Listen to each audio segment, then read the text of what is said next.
యువత అనుకుంటే సాధించలేదు ఏం లేదు. యువతతో పెట్టుకున్న ప్రభుత్వం ఏది కూడా మనుగడ సాధించలేదు.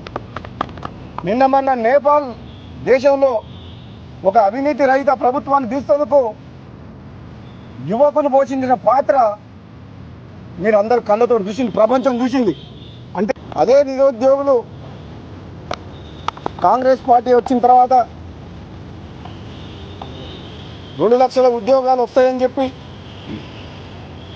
గ్రూప్ 1 గ్రూప్ 2 అన్ని రకాల పరీక్షలు కూడా కాంపిటేటివ్ ఎగ్జామ్స్ పారదర్శకంగా పెట్టి మాకు న్యాయం జరగాలని భావించింది.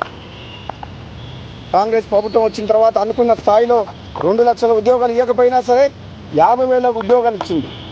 కానీ ఈరోజు మిగతా దాదాపు 30 లక్షల మంది నిరుద్యోగ యువత ఈ తెలంగాణ రాష్ట్రంలో మిగతా 150,000 కూడా ఉద్యోగాలు కూడా భర్తీ చేయాలని డిమాండ్ చేస్తున్నారు.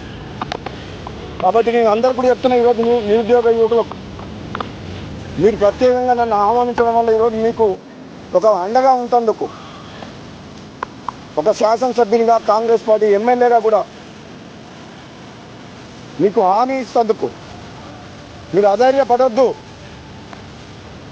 మీకోసం, మీరు కన్న కళల కోసం, మీ ఆకాంక్షల కోసం, యువత యొక్క ఆశయాల కోసం మీతో తోడుంటా, మీ వెనకాల ఉంటా, మీ ముందుంటా అని చెప్పి మీకు ఒక